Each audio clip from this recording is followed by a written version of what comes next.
Hello दोस्तों, मेरा नाम प्रशांत शर्मा है और आज हम बात करेंगे कि 2020 के हिसाब से वो कौन से म्यूचुअल फंड हैं जो हमें बेस्ट रिटर्न दे सकते हैं। तो दोस्तों, वो म्यूचुअल फंड हैं इंडेक्स फंड। जैसे कि आप सभी जानते हैं कि कोविड-19 के कारण इंडियन इकोनॉमी के सारे ही सेक्टर्स का बुरा हाल है। ऐसे में किसी एक कंपनी या किसी सेक्टर में इन्वेस्ट करना हमारे लिए रिस्की हो सकता है। तो ऐसे में इंडेक्स फंड हमें एक बहुत अच्छा ऑप्शन है और हम काफी सेफ और सिक्योर होकर इसमें बेस्ट रिटर्न ले सकते हैं। तो दोस्तों, आज हम बात करते हैं कि इंडेक्स फंड क्या होते हैं और कैसे हम इनमें इन्वेस्ट कर सकते हैं। तो जो आप ज्यादातर लोग जानते होंगे कि इंडिया के जो मेन इंडेक्स हैं वो दो इंडेक्स हैं, सेंसेक्स और निफ्टी। निफ्टी के अंदर इंडिया की टॉप 50 कंपनीज आती हैं और सेंसेक्स के अंदर इंडिया की 30 कंपनीज आती हैं जो टॉप परफॉर्मर है। अब होता क्या है कि जो सेंसेक्स या निफ्टी में अगर हम इन्वेस्ट करते हैं तो हमारा पैसा इंडेक्स फंड्स के through directly in top 50 companies में इन्वेस्ट हो जाता है। इससे फायदा कस्टमर को या इन्वेस्टर को यह होता है कि आपको आपका फंड डाइवर्सिफाई करने का मौका मिलता है कि अगर हम किसी इंडिविजुअल कंपनी में इन्वेस्ट करते हैं और वो प्रॉब्लम में आ जाती है तो सारा पैसा हमारा खतरे में आ जाता है। यहां हमारा पैसा डूबने का बहुत कम खतरा होता है, क्योंकि मान लीजिए किसी एक कंपनी को प्रॉब्लम आती भी है तो दूसरी कंपनी के प्रॉफिट से वो बैलेंस हो जाता है। तो काफी अच्छी रिटर्न हमें इसमें मिल सकती है। दूसरी बात यह है कि जो सबसे इंपॉर्टेंट बात है वो ये है कि ये पैसिवली मैनेज फंड्स होते हैं, इसलिए इनका एक्सपेंस रेशियो बहुत कम होता है। एक्सपेंस रेशियो का मतलब होता है कि जो फंड हाउस आपसे चार्ज करते हैं आपके फंड को मैनेज करने के लिए, अपनी कंपनी के सारे ऑपरेटिंग खर्चे निकालने के लिए, उसको बोलते हैं एक्सपेंस रेशियो।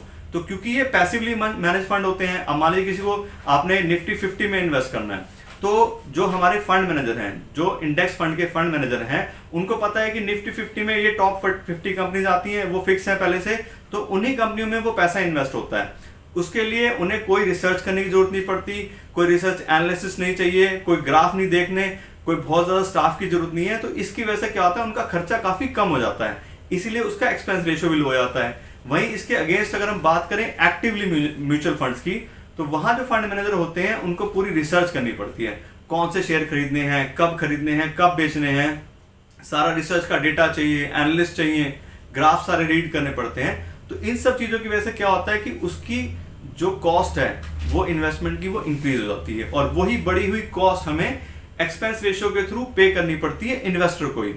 आपको जान के हैरानी होगी, जो इंडेक्स फंड है उसका जो एक्सपेंस रेशियो है वो 0.1% से 0.5% के बीच में जाता है, और वहीं एक्टिवली मैनेज फंड का एक्सपेंस रेशियो 1% से 2.5% के बीच में जाता है।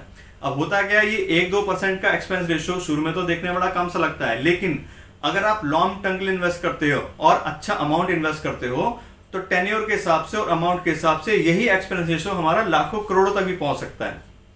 और यही हमारा जो इंडेक्स फंड है उसमें हमारे को ऐसा कोई खास खर्चा नहीं देना पड़ता। उसके लिए मैं आपको एग्जांपल देकर बताता हूं कि मान लीजिए आज हम किसी एक्टिवली मैनेज फंड में इन्वेस्ट करते हैं और वो हमें 15% की रिटर्न देता है, लेकिन प्रॉब्लम क्या है, उसके अंदर 2% का एक्सपेंस रेशियो भी है। तो जो हमारी नेट रिटर्न निकल के आती है वो आती है 13% की। और वहीं अगर हम इंडेक्स फंड में इन्वेस्ट करते हैं वो भी हमें सेम रिटर्न देता है 15% की, बट वहां पे एक्सपेंस रेशियो क्या है, 0.1%। तो हमें एक्चुअल 15% की रिटर्न ही मिलती है। और यही वजह है कि एक्सपेंस रेशियो किसी भी फंड के ओवरऑल परफॉर्मेंस को काफी हिट करते हैं। इसीलिए जो इंडेक्स फंड है ये ज्यादातर एक्टिवली मैनेज फंड से ज्यादा बेटर रिटर्न देते हैं, उनको बिल्कुल आउट परफॉर्म कर सकते हैं। तो इसीलिए मैं आपसे यही कहूंगा कि 2020 के हिसाब से बड़ी अच्छा ऑप्शन है अपने पास इंडेक्स फंड का। तो अब हम ये जानते हैं कि इंडेक्स फंड तो ठीक है, अब इसमें इन्वेस्ट कैसे करते हैं। तो इसमें इन्वेस्ट करना बड़ा सिंपल है, आप किसी भी फंड हाउस के पास जा सकते हैं और वहां जाके बोल सकते हैं कि मुझे इंडेक्स फंड में इन्वेस्ट करना है। अब जो फंड मुझे इंडेक्स वाला सबसे अच्छा लगता है वो है Nifty 50 index fund direct growth. अब निफ्टी 50 इंडेक्स फंड ये तो हो गया उसका नाम। डायरेक्ट का मतलब ये है कि आप डायरेक्टली इन्वेस्ट करते हैं, इसमें कोई भी एजेंट इन्वॉल्व नहीं होता, आपको किसी को भी किसी भी तरह की कोई कमीशन पे करने की जरूरत नहीं होती। और ग्रोथ का मतलब ये है कि जब इन्वेस्ट करते हैं तो शेयर्स के जो शेयर होल्डर्स होते हैं उनको कंपनी डिविडेंड पे करती है, तो हमारा इसके अंदर जो डिविडेंड मिलेगा वो भी री इन्वेस्ट हो जाएगा, इससे हमें और बेटर रिटर्न मिलती है। तो ये बड़ा सिंपल तरीका है, सिंपल सी स्ट्रेटेजी है, इसको अगर हम फॉलो करते हैं तो हम बहुत अच्छा रिटर्न एक ले सकते हैं और आराम से अपना एक पोर्टफोलियो डाइवर्सिफाई करके बेटर रिटर्न ले सकते हैं। आपने मुझे इतना समय दिया उसके लिए आपका बहुत बहुत धन्यवाद।